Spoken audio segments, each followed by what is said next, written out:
बिस्मिल्लाहिर्रहमानिर्रहीम। मोअज़्ज़ज़ सामीईन सामियात, अस्सलामु अलैकुम वरहमतुल्लाहि वबरकातुहू। आइएगा, आज हम मेरी बहनें जो हैज़ वाली हैं, पीरियड्स वाली हैं, उन्हें जब हैज़ खत्म हो जाते हैं, पीरियड खत्म हो जाते हैं, ब्लीडिंग आनी बंद हो जाती है, तो वो एक गलती जरूर करती हैं और उस गलती से खबरदार हो जाएं, वरना उनका रोजा नहीं रहेगा। वो गलती क्या है?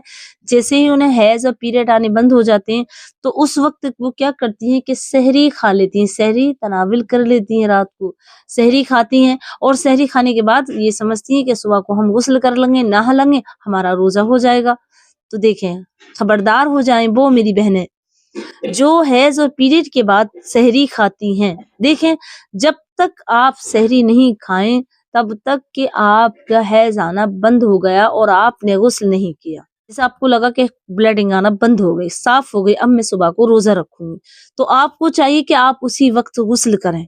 गुस्ल करने के बाद तब आप सहरी खाएं। नहाने के बाद जैसे आप नहा ली, गुस्ल कर लिया, तब आप सहरी करें, तब आपका रोजा होगा। लेकिन आप ना ही नहीं, गुस्ल नहीं किया, बस नियत कर ली कि सुबह को मैं नहाऊंगी, अब तो ब्लीडिंग आनी बंद हो गई, अब मैं बिल्कुल पाक हो गई, खून आना बंद हो गया, सुबह को नहा लूंगी, अब मैं सहरी खा लूं, तो शरीयत उनके लिए ये हुक्म करती है, शरीयत उनके लिए ये हुक्म करती है कि वो औरतें जो हैज पीरियड वाली हैं, पहले अपने आप को पाक करें, नहाएं, बाल के बराबर भी उनकी कोई सूखी जगह न रह जाए, वहां पर पानी पहुंच जाए, वरना उनका नहाना गुस्ल करना नापाक रहेगा।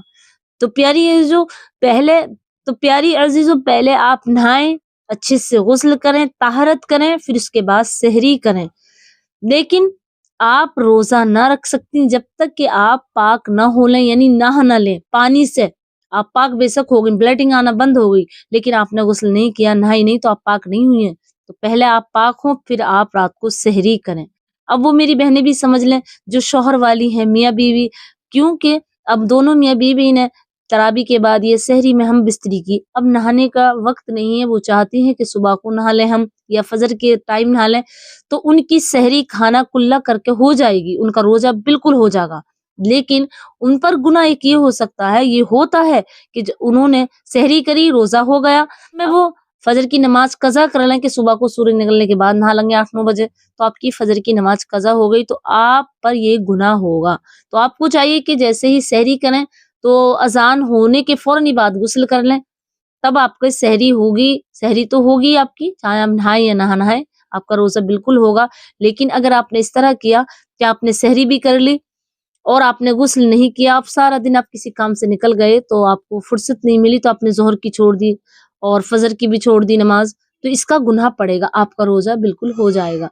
तो उम्मीद करती हूँ कि जो मेरी बहनें शादीशुदा हैं उनके लिए ये हुक्म है कि वो सहरी खा करके सुबह को गुस्ल कर सकती हैं और कज़ा फजर की भी अदा कर सकती हैं, और फजर की नमाज से पहले नहा लें तो बहुत अच्छा है। लेकिन पीरियड्स वाली, हैज वाली औरतें जब तक नहाए ना, गुस्ल ना करें, वो सहरी नहीं करें, उनकी नहीं होगी। उम्मीद करती हूँ कि आप ये समझ गई हो, तो इस क्लिप को आगे भी शेयर कीजिएगा, मुझे अपनी दुआ में याद रखिएगा। अस्सलाम वालेकुम वरहमतुल्लाहि वबरकातुहू।